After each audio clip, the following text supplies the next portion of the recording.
Alright guys, I am back to do my WrestleMania 28 predictions.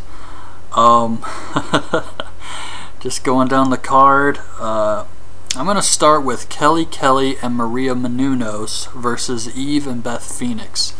Now I have to say that pretty much it's going to be Kelly Kelly and Maria Menounos because celebrities tend to always go over at Mania, and that's just what I see happening here. But just going to go ahead and get that one out of the way. Then we have Team Teddy, Santino, Truth, Kofi, Ryder, Khali, Booker T with Hornswoggle versus Team Johnny, Otunga, Mark Henry, Dolph, Swagger, Miz, McIntyre, and Vicky. Whoever wins becomes general manager of Raw and SmackDown. Now, I think it's pretty much going to be Team Johnny here. I don't think anyone believes Team Teddy's going to win this. And it makes sense to have a heel general manager run both shows. You want the babyface to be in peril. You want him to have to go against the authority and have to fight every week.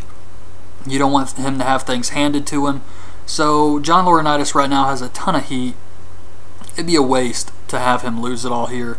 So I'm pretty sure it's going to be Team Johnny going over. They'll probably have Brodus Clay come out and do a squash match at some point since they got 4 hours to fill. In order for Christian, Del Rio, and Wade Barrett to get a payday for Mania, I expect them three to come out and do some kind of a segment.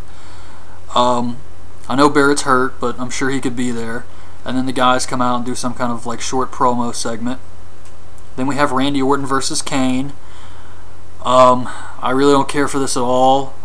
It's kind of like the Divas match for me. It's just filler, really, to fill 4 hours and to give Orton and Kane a spot on the show. Orton's going to win, and that's going to be it. And then Kane will move on to job to someone else, like he has been doing for a while now. Cody Rhodes versus the Big Show for the Intercontinental title. Now this one could go either way. They could put the belt on Big Show, which would make it a little bit more prestigious. But I think it's just better to have Cody go over here, and then you'll have Big Show keep his reverse Undertaker streak at Mania where he's just always losing. So my prediction is Cody goes over here. Daniel Bryan versus Sheamus for the World Heavyweight Championship. I'm going to say Sheamus wins. I love Daniel Bryan. I would love for him to keep the belt, but I got a bad feeling that Sheamus, he won the Royal Rumble. The winner has not gone on to win the belt in like 4 years, so this kind of builds up the Rumble some more, and it also gives Sheamus the big push he needs. And I just really hope Daniel Bryan does not go back to the mid-card. There's a lot of stuff they could do with him. He'll probably feud with Sheamus after losing for a little bit, and then he can go on to wrestle CM Punk. Maybe they'll move Punk to SmackDown, move Orton to Raw. But either way, I think Daniel Bryan versus Punk should happen. It would be awesome. These guys have been having great matches where there's been no clear winner. And I think this would be a great way to keep Daniel Bryan from falling back to the mid-card and keep him up in main event status by feuding with CM Punk. They can also do some stuff with AJ where he accidentally hits her and doesn't care, or she accidentally cost him the belt at Mania. Tons of stuff they could do with this. I just hope it doesn't disappoint and it's good. And they don't just like let it fall to the wayside. They should really put effort into this.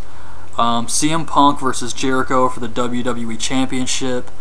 The fan in me wants Jericho to win, but I have to make my prediction that CM Punk wins here. He gets put over huge for beating Jericho. Jericho goes off to record with Fozzy, or whatever he wants to do. Then we have Triple H versus The Undertaker with HBK, a special referee, in the Hell in a Cell match. I'm going to say, now here's some spoilers for you guys. I checked SmackDown to make sure I knew everything that was going to happen this week before I did the prediction show. I normally don't check the spoilers. And I read something. I don't know if this happened after the show goes off the air, if it's going to get cut out of the show. You can never tell with SmackDown because it's taped. But the final segment that I read was Jinder Mahal comes out, cuts a promo, and then DX comes out, super kicks him, pedigrees him, and then they kind of celebrate.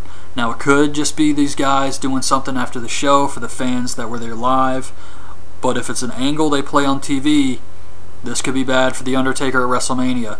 I still think Taker's going to win. My prediction is Taker wins here. His last match, he's going to go out with a bang, probably some accidental blood, something like that to build it up. Like last year, they did the chair shot to the head. They're not supposed to do that. This year, some accidental blood could really help this match out. I think Shawn Michaels and Triple H are going to try and work together to take Taker out. He's going to overcome all the odds and just win, retain the streak. And this is supposed to be his last match. Maybe next year, if he's feeling good, I could see him coming back for another one. But right now, I think he's pretty much done. So that's my prediction. Taker goes over. Then we have Rock versus Cena. I obviously want The Rock to win, but my prediction would be Cena wins. Now, I have been thinking about this, and WWE likes the fans who watch Mania live and on TV to go home happy, and since the show's in Miami and everybody's going to want The Rock to win, the way to send the fans home happy is to have him go over. Now, I would naturally say Cena's going to win because he's the face of the company. He needs it. He's the guy who's going to stick around. Rock's going to go off and do his own thing. So I would say Cena's going to win. But now after thinking about this, I have heard rumors that they're already talking about doing this match again next year. Or maybe The Rock versus someone else. So if that's the case, and they're in Miami, and they want people to go home happy, The Rock could very well take this match. I'm going to have to say, though, I'm still going to put my money on Cena, unfortunately, because I just don't know if WWE is going to have him lose, and then people think about that all year until next year's Mania. So I'm going to have to say, sadly, Cena will win this match. That's my prediction. So that's pretty much it for Mania this year. It should be a good show, I think. I think that every year, though, and somehow they disappoint me, like last year's. But this year, I really don't know how it can fail with Bryan versus Sheamus, Punk Jericho, Triple H Taker, Rock Cena. I'm even a little excited for the General Manager match. I don't know how much time it'll get, but it should at least be cool to see the angle play out. Divas is whatever, Orton versus Kane is whatever, Cody versus Big Show, I don't really care about that one either. But I think the rest of the card looks pretty solid and should be a decent WrestleMania this year, I'm hoping. So I hope you guys like this video. Those are my predictions. I will be back doing TNA tomorrow, SmackDown Friday, and then Friday night I will have a review of the Dragon Gate USA pay-per-view up. Saturday, the first Ring of Honor pay-per-view and the TV taping for that night. And then Sunday, the second Ring of Honor pay-per-view, and then of course WrestleMania. So I got a lot of videos coming up this week. Subscribe to the channel if you haven't. Thanks to everybody who's subscribed, and leave some comments what your predictions are for this year's WrestleMania. And that's it. Thanks for watching. Bye.